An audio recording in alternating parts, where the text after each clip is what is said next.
Bon. On est à 2 mois de la CAN, les gars. On va pas se mentir, on est à 2 mois de la CAN. Ça pue. Et salam le monde, c'est Hakim Babassi. J'espère que vous allez bien. Les amis, on se retrouve évidemment pour de ce mois. Rassemblement du mois d'octobre du Muntakhab, les amis, et il y a beaucoup de choses à dire évidemment avec ces 2 matchs, même si on l'a un peu débriefé, mais on va y revenir un peu plus en détail. On va bien sûr faire un petit top, un petit flop de ce rassemblement, aussi revenir sur ce record qui a beaucoup fait parler. On en a parlé aussi en live à la veille de cette vidéo que tu regardes actuellement, et bon voilà, j'ai pas mal de choses à dire par rapport à tout ça. Ouais, non, on va encore bien parler français, je pense. On va encore bien parler français. Mais bref, avant tout ça, les gars, comme d'habitude, n'hésitez pas à lâcher un maximum de likes et à vous abonner en activant cette fucking cloche. Et vous réagissez en commentaire, juste sous la vidéo. Voilà, vous me dites vos tops, vos flops, par exemple, de ce rassemblement. Et surtout, ce que vous pensez de ce record en général. Et puis, ce que vous avez pensé surtout de ce rassemblement. Globalement, voilà, du Maroc. Bref, les gars. Voilà, on fait ce petit bilan là du mois d'octobre. 2 matchs, 2 victoires, 2-1-0, donc face au Bahreïn en match amical et face au Congo pour ce dernier match des éliminatoires. Voilà, les deux matchs qui se sont déroulés au stade Moulay Abdellah de Rabat. Les gars, dans la forme, enfin dans le fond, on va dire, voilà, c'est 2 matchs de victoire. On a ce record qu'on va évoquer dans quelques instants, mais c'est évidemment, je pense que vous l'avez vu à travers mes différents débriefs, que ce soit face au Bahreïn ou face au Congo, dans la forme. Voilà, c'est des matchs très ennuyants, très ennuyeux. Il faut être marocain pour regarder ces matchs, c'est-à-dire que tu ne prends pas de plaisir à regarder les matchs du Maroc aujourd'hui en 2025, même déjà depuis quelques temps. On a de plus en plus de mal. Et on va pas se mentir, les gars, que depuis voilà, ce fameux match face au Brésil après la Coupe du Monde, ce match amical là, face au Brésil juste après la Coupe du Monde, les gars, pour moi, ça a été le déclin. C'est-à-dire que le Maroc n'a pas bien évolué, pas positivement, et n'a même pas stagné. C'est-à-dire qu'on est sur un déclin. On l'a vu avec la dernière Coupe d'Afrique, et là, on continue à le voir avec les différentes phases d'élimination, enfin les différentes phases éliminatoires, pardon, que ce soit pour se qualifier pour la CAN ou que ce soit pour se qualifier pour la Coupe du Monde, même si évidemment pour se qualifier pour la CAN, bon, ça comptait pour du beurre, entre guillemets, mais parce qu'on organise cette CAN évidemment, mais moi je trouve qu'on est sur un déclin. Je m'explique, on est sur un déclin parce que maintenant, on va devenir une équipe de stats. C'est-à-dire, parce qu'on gagne 16 matchs de suite, on est une équipe exceptionnelle, une équipe incroyable, une équipe intouchable. Alors les gars, parce que voilà, j'ai envie de commencer cette vidéo par ce record. Les gars, 16 victoires, c'est exceptionnel. C'est un record, aucun autre pays l'a fait. Mais les gars, est-ce qu'on peut parler français quand même sur ce record? Juste déjà par rapport... Mais on parle même pas des adversaires. Sur 16 matchs, combien, les gars, y a-t-il eu de matchs à domicile, les amis? Ça aussi, on n'en parle pas assez. Il y a eu, sur les 16 matchs, si je dis pas de bêtises, il y a eu 13 matchs ou 12 matchs au moins à domicile. Si je dis pas de bêtises. Là, je suis en train de regarder, les gars, il y a eu 12 matchs à domicile. Même 13. Il y a eu 13 matchs à domicile. C'est une dinguerie. En 12, 13, bon bref, on s'en fout. Vous avez compris ce que je veux dire. Il y a eu déjà plus de la moitié des matchs qui étaient à domicile. Donc déjà, là-dessus, tu as un avantage. Ensuite, si on cite quand même les équipes contre qui on a joué, avec tout le respect que j'ai encore, mis à part, à la limite, la Tunisie, et encore à ce moment-là où on les a joués, c'était pas la Tunisie de maintenant. Et on va dire, allez, le Gabon, quand même, qui est une belle équipe, on a pu le voir là dans le groupe de la Côte d'Ivoire pour les éliminatoires de la Coupe du Monde. On n'a pas affronté quand même de gros adversaires, les gars. Parce que la Zambie, le Congo, et encore c'est pas la RDC, le Lesotho, on a dû gagner à la 92e, 93e grâce à un but de Brahim. La fois où on a gagné 1-0 contre le Lesotho. On a dû demander à Brahim de mettre un but à la 93e. La République Centrafrique, avec tout le respect que j'ai pour Geoffrey Kondogbia. Le Niger, on a galéré contre le Niger, on a gagné que 2-1, et puis un match contre le Niger où il fallait attendre un carton rouge pour que la situation se débloque. Le Bahreïn, Comme j'ai dit, bon voilà, la Tunisie, la Tanzanie, le Bénin. Le Bénin qui a fait des éliminatoires quand même assez intéressantes. Et on a pu voir que le Bénin a même failli se qualifier, puisque lors de la 9e journée, le Bénin était même, premier de cette poule. Donc limite, les gars, les plus gros adversaires qu'on a rencontrés, c'est le Gabon, le Bénin et la Tunisie. En ayant fait 13 matchs à domicile. Donc désolé les gars. Il y en a qui peuvent être fiers de ce record. Il n'y a pas de souci les gars. Restez avec vos records. Les records c'est bien, mais les trophées c'est mieux. Moi à un moment donné, il faut qu'on parle français les gars. Moi à un moment donné, je veux qu'on gagne des trophées. Je veux qu'on gagne des choses. Je veux qu'on ait un palmarès à notre image. Parce que quand on parle du Maroc, t'as l'impression un mec qui débarque et dit ouais le Maroc c'est le Real Madrid. C'est-à-dire que nous on a 5, 6, 8, 10 cannes et on a au moins une finale de Coupe du Monde à notre actif. Non, il faut quand même savoir rester à notre place. Et là encore une fois, c'est là où j'ai envie de parler d'un certain Walid Regragui qui maintenant va nous parler de stats, maintenant on va nous parler de records, etc. Alors qu'il y a quelques temps, ce même Walid Regragui nous dit, par rapport au Maroc, qu'il ne faut pas être complexé. C'est-à-dire que maintenant, il faut avoir des ambitions. Il faut se dire qu'on peut gagner la Coupe du Monde et qu'on doit gagner la Coupe du Monde. Il a franchi beaucoup de barrières, beaucoup de paliers, bref. Et cette mentalité, moi je l'accepte. Cette mentalité d'ambitieux, cette mentalité d'avoir aucune limite, je l'accepte. Je l'accepte.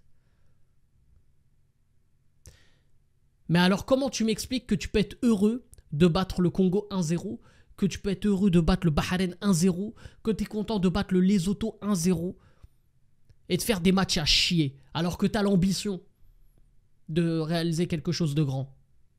À un moment donné, ça c'est une des contradictions de Regragui, parce qu'il y en a tellement les gars. Là il faudrait que je fasse une série Netflix pour en parler, mais j'ai pas le temps.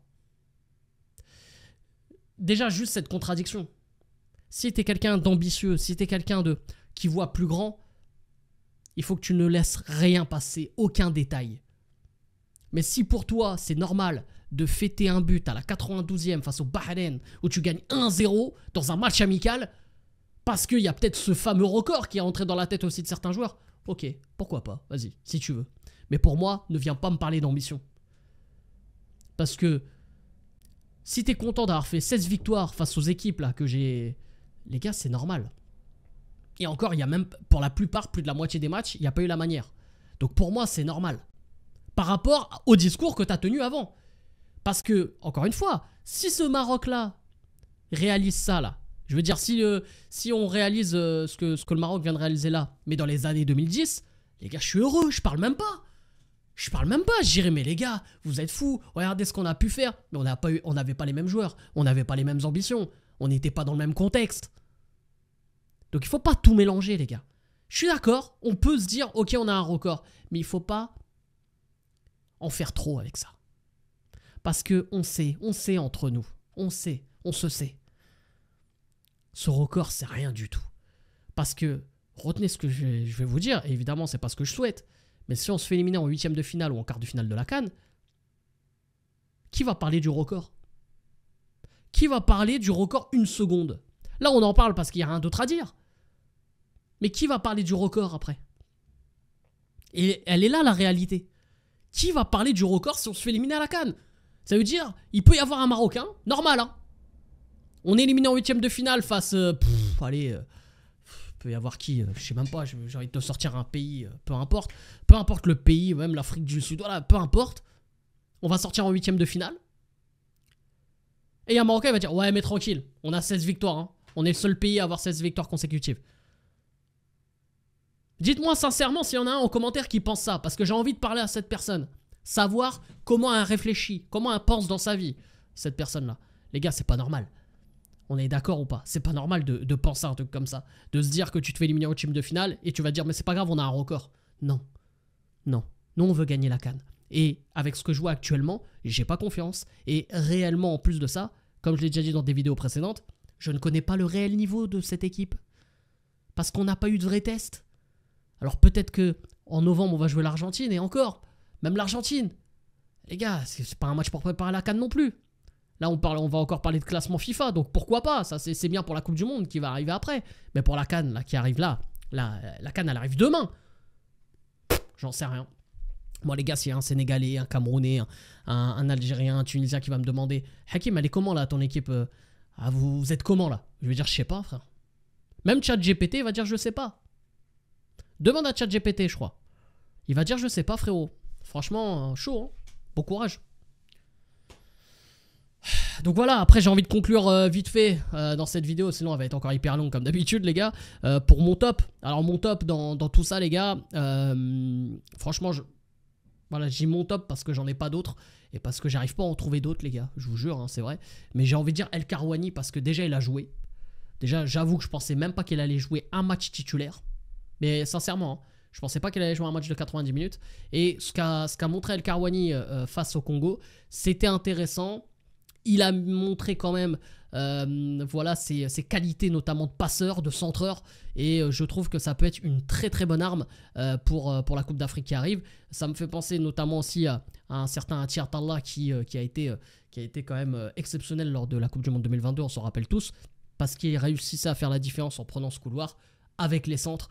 Et évidemment, bah, on avait un phénomène aussi qui s'appelait RN Nesseri, qui était là pour prendre de la tête. Maintenant, il prend plus rien de la tête. Hein. Il prend plus rien du pied. Enfin, malheureusement, il prend plus du pied que de la tête et ça nous fait pas du bien.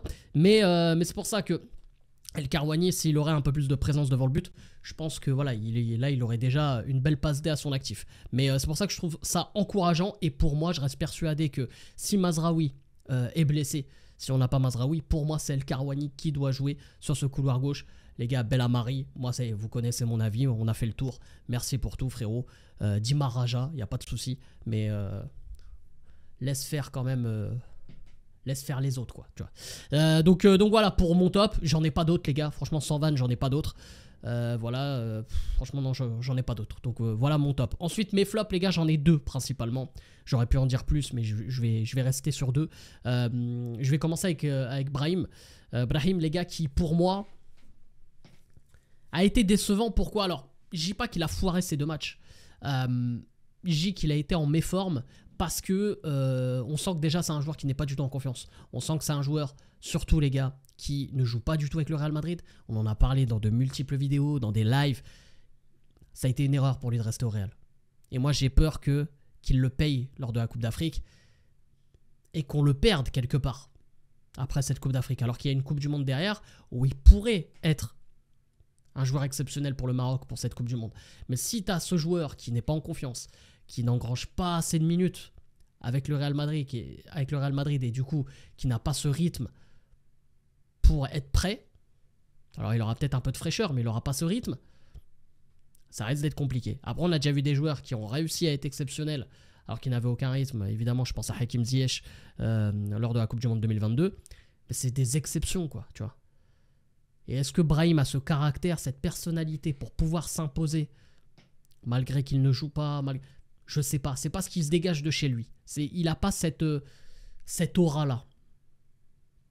Donc c'est pour ça que ça m'inquiète. Mais je pense que les gars, prochainement, je ferai une vidéo sur Brahim Diaz pour vraiment... voilà, on rentrera en profondeur vraiment sur ce dossier pour essayer d'en tirer une conclusion. Voilà, si vraiment... Même à l'heure d'aujourd'hui, un Brahim peut être encore utile pour cette équipe. Je pense qu'il y a beaucoup de choses encore à dire. C'est pour ça que j'en dirai pas plus, sinon la vidéo va être encore longue. Et on va surtout terminer avec le dernier flop, les gars.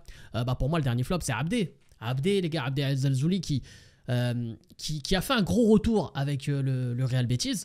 Et justement, on en a beaucoup parlé, pareil en live, en vidéo. Et pour moi, voilà, c'était très encourageant ce retour, lui qui a été blessé.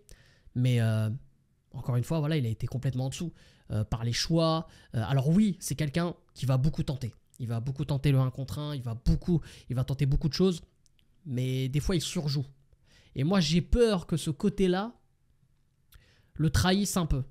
Après, je me fais un peu voilà, son avocat quelque part. Peut-être que le système aussi ne lui est pas bénéfique. Et un Abdé qui joue contre des blocs bas, c'est pas un bon Abdé, quoi. Les gars, Abdé, c'est quelqu'un qui a besoin d'espace. C'est quelqu'un qui doit prendre la profondeur, qui doit être trouvé, lancé.